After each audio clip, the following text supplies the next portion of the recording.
biire gi mi ngi ci téere Awnul Ulamaa Saalihiin téere boobu danañ koy tudd lu bari ne jëpp jigéen joo xam ne daa amut ak njaboot bëgg na njaboot waaye da koo jafe day jëfandikoo li muy wax mooy day bind laay alxuraan yi mu tudd boole leen ak ñaan yi mu ci boole danga koy jëfandikoo nag ginnaaw bu mu ko bindee ba noppi moo xam da koy bind ci kayit wala palaat da koy jàmbeek day raxase mbind ma ci ndox mu laab door koo naan nam koy naanee nam koy jëfandikoo mooy diggante bi mu koy jëfandikoo da koy woor maanaam day tegale ñetti fan yoo xam ne wala juróom-ñaari fan yoo xam ne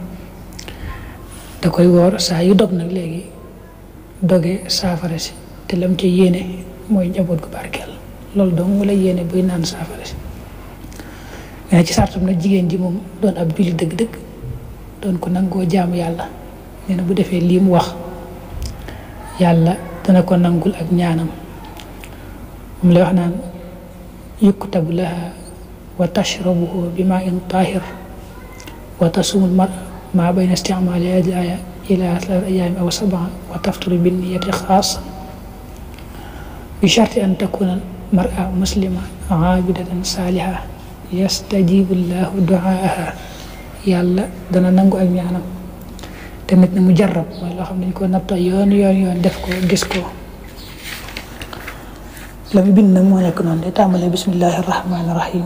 allahumma bi ilmika wa sam'ika kaanat maqaalatu saahibati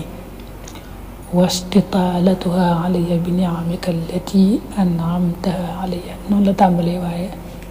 xaw naa gudd boo gisee mbind bii rek man koy toppee ba ca mujj ga la ca mujj mooy allahumma ya allah ngam de allah ko baam na ko juróom-ñaari yoon teg ci anta allahu samadu lam yalid walam yulad walam yakun lahu kufuwan ahad nga xam ne lii nga gis lépp rek noonu nga koy bindee jigéen ji nag ni mu waxee noonu la koy jëfandikoo day woor ñetti fan ba juróom-ñaari fan bis bu ne nag booree dog mu dogee saafara si te yéene ci rek njaboot gu barkeel. asalaamaaleykum wa rahmatulah mbokk mi loolu ñu ngi ko baax di leen ziara di sàkku ci yow bu dee gën nga ci chaîne bi dafa mën naan TV nga abonné te ba si cloche de notification